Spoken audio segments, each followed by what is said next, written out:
Allez, le temps pour nous d'aborder le thème du jour. Aujourd'hui, eh bien, il y a le festival, voilà, le festival de la BD à Angoulême, le plus grand festival de la bande dessinée. Et aujourd'hui, nous recevons le Nantais Baptiste Chouet, qui est dessinateur de presse et qui signe ici sa première bande dessinée, le Journal de Marianne. Bonjour Baptiste, soyez le bienvenu. Première question, pourquoi avoir choisi Marianne ? En fait, j'ai toujours été intéressé par j'ai toujours aimé la figure de Marianne. C'est à la fois une passion pour l'histoire républicaine, et je dirais une passion un peu plus personnelle pour le personnage, en fait. Je me suis toujours dit, en fait, ce buste, tout le monde le connaît. C'est un personnage qui appartient à tout le monde. Et la jeune femme derrière, si elle pouvait prendre la parole, qu'est-ce qu'elle dirait? Est-ce que justement elle exprimerait pas un petit ras-le-bol de ce rôle un peu comme ça, qui lui écrase les épaules, qui lui met une pression pas possible? On est 66 millions à connaître Marianne, mais personne en fait ne la connaît vraiment. Vous avez décidé de faire connaître les pensées de Marianne. Voilà, tout à fait. Quel est votre parcours ? À la base, je suis graphiste, donc ça fait une dizaine d'années là que j'ai commencé. J'ai monté un petit studio de création graphique donc à Nantes, Babel Art. Et depuis quelques années, en fait, je me recentre un petit peu sur ma passion initiale, qui est le dessin. Donc je me suis remis au dessin de presse, par exemple. Je dessine pour Ouest France depuis 2 ans, donc un petit dessin par semaine. Donc à Nantes. Et voilà, ça fait quelques années que je me dis que avec le personnage de Marianne, j'ai vraiment le sujet de ma première bande dessinée, si je veux me lancer là-dedans, un peu plus vraiment dans le dessin, quoi. Mais concrètement, vous êtes tombé amoureux de Marianne ? Ouais, on peut dire ça, ouais. On peut dire ça. Qu'est-ce que vous lui faites dire ? En fait, je lui fais raconter ses angoisses, ses humeurs, ses joies, ses peines. Bon, on va pas se leurrer, la France va pas très très bien en ce moment, notamment sur la question justement des fractures qui minent un petit peu notre pays. Et Marianne, c'est la République, donc c'est un peu l'idéal républicain. C'est l'idéal. C'est un petit peu la voix, le porte-parole des Français en fait à travers cette BD. Est-ce que vous faites parler un peu les Français ? En fait, j'ai pas tellement cette prétention-là. L'idée, c'était aussi d'éviter d'avoir un ton un peu trop prétentieux. Je fais pas vraiment parler des Français. Je fais pas non plus. En gros, je voulais éviter le ton moralisateur aussi, où en gros, je dis vraiment ce que je pense de l'actualité du pays. C'est pas tellement ça. C'est plus un travail sur le personnage. Et effectivement, pour le coup, traiter un petit peu tous les drames actuels, un peu le malaise de la France, à travers les joies et les peines d'un personnage. Justement, Marianne dépeinte un peu comme une femme moderne à laquelle tout le monde peut s'identifier, quoi. Qu'en pensent vos confrères ? J'ai pas trop de retour là-dessus. Elle vient juste de sortir. Mais je pense en tout cas que les amis, vous avez original, quelques quoi. amis journalistes qui ont dû déjà jeter un œil. Disons que j'ai des bons retours là-dessus. Après, c'est vrai que sur l'aspect un peu politique, du coup, je pense que ça interpelle, ça intéresse. L'originalité du projet séduit. Après, il faut... En donnant la parole comme ça à Marianne, n'avez-vous pas peur de vous attirer quelques détracteurs en touchant à ce symbole justement national ? Certainement. Après, justement, comme je vous disais, j'ai évité le ton un peu moralisateur ou d'avoir un ton trop partisan. L'idée, c'était de vraiment faire parler Marianne et qu'on se dise pas, tiens, en fait, derrière Marianne, il y a le mec qui dit ce qu'il pense, quoi. C'est pas tellement ça l'idée. L'idée, c'était vraiment justement de traiter de façon assez objective et générale, en fait, des problèmes de la France, afin que, quelque part, tous les Français puissent se retrouver un petit peu dans le personnage de Marianne. Donc, certainement que ça peut ne pas plaire à certains, mais je pense que en tout cas la démarche, elle est plutôt rassembleuse que... voilà. Elle semble plus jeune, votre Marianne. C'est marrant parce que j'ai ouvert une page où elle dit « J'ai toujours fait plus jeune que mon âge ». Oui. Elle a 223 ans quand même, donc ça, 225 maintenant d'ailleurs, parce que 223 ans c'était en 2015. Donc ouais, pour une jeune femme, c'est assez vieille, quoi.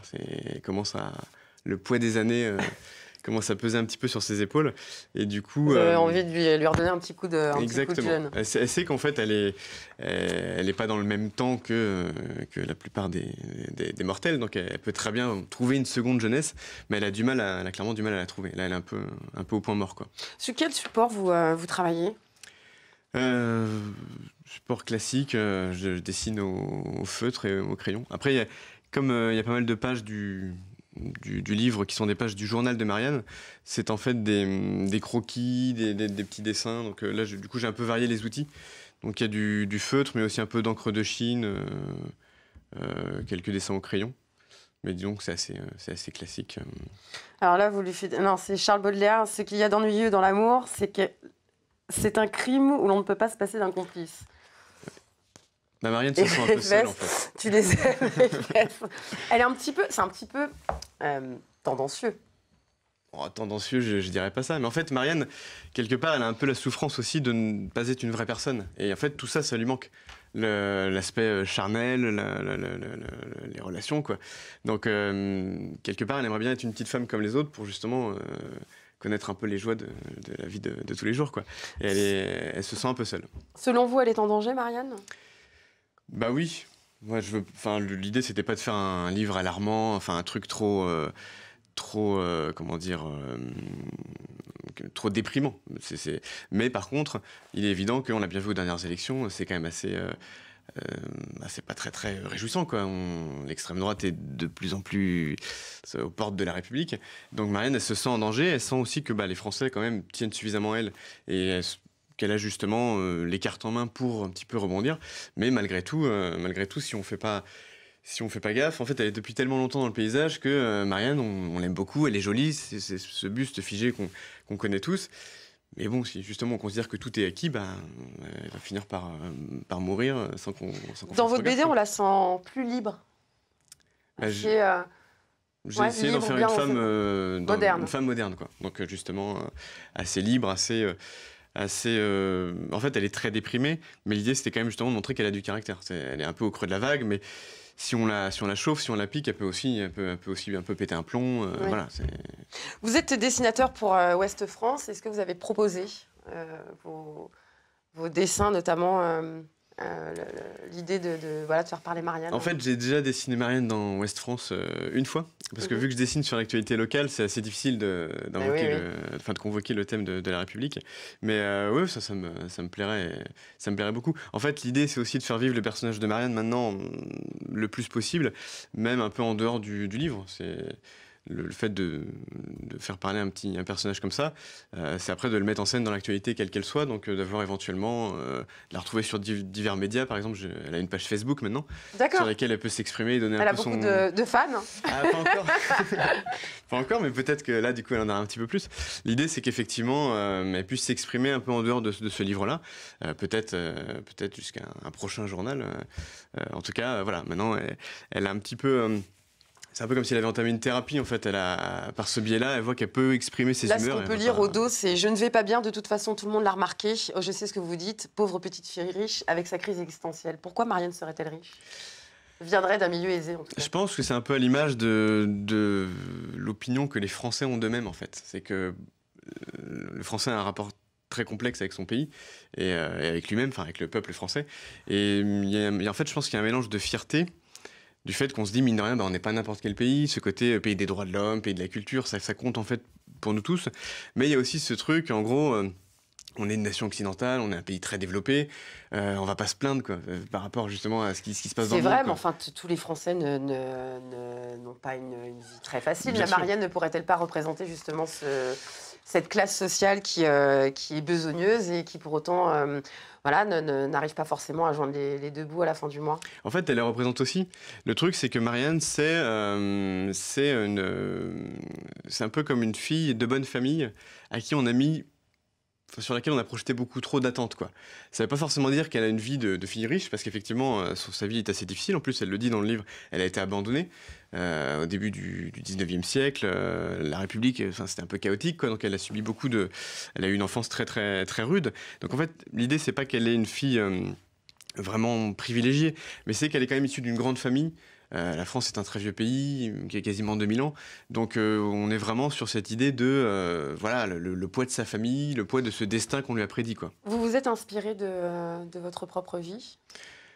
Alors j'ai essayé de pas trop m'en inspirer, mais oui, pour le coup, même à travers les personnages secondaires, en fait, je pense qu'on peut retrouver sur certaines expressions, certaines... Le but, c'est que tout le monde s'y retrouve, en fait. Un peu. Et puis évidemment, je me suis un peu inspiré de mon entourage et de ma vie, quoi. Là, on peut lire mes bonnes résolutions pour 2016, on dira pour 2018. Passer moins de temps devant la glace, arrêter de me comparer à Germania, voir ce que John a derrière la tête. John, c'est l'allégorie du Royaume-Uni. C'est un peu l'équivalent de Marianne donc pour la Grande-Bretagne. Et en fait, elle a un rapport très complexe, qui est un peu le rapport justement complexe que les Français ont avec les Anglais. C'est un peu le pays qu'on aime détester. Et oui, parce qu'elle dit arrêtez de m'engueuler avec Europe. Ah ouais, alors Europe, c'est différent. Europe, c'est carrément, c'est un peu la chef de bande de la petite bande de copines de Marianne. Et en fait, elle aime beaucoup Europe, mais Europe est assez directive, Europe est en crise elle-même.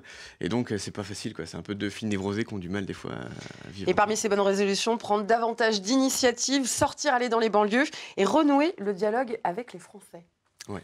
Est-ce que c'est un petit peu la vocation de cette BD Là, ce serait prétentieux de dire ça, mais effectivement, je pense que c'est en tout cas ce qui anime Marianne. C'est encore une fois sortir de ce buste prestigieux que tout le monde connaît, mais sans vraiment plus trop y prêter attention. Et je pense que on va dire la ferveur républicaine se perd un petit peu, notamment chez les politiques. On a le sentiment quand même que c'est plus l'évocation de pouvoir que l'évocation vraiment républicaine, citoyenne. Et donc, il faut que Marianne renoue le dialogue avec les Français, donc les politiques, mais aussi justement les milieux les plus défavorisés, ceux qui sont parfois tentés par des discours populistes parce qu'ils ont l'impression qu'on fait pas attention à eux. Faites attention, certains politiques vont venir vous voir pour faire dire d'autres choses à Marianne. Le journal de Marianne qu'on peut retrouver un petit peu partout, je suppose, en librairie. À peu près partout, ouais. Baptiste Chaud, dessinateur de presse, voilà, le concepteur du journal de Marianne. C'est drôle, décalé, ça donne envie. Merci beaucoup d'être venu sur le plateau. Et puis, effectivement, dire également qu'il y a Éric Guillot de France 3 Pays de la Loire qui a fait un article sur sa page Facebook, Le meilleur de la BD. Je vous invite à vous y rendre.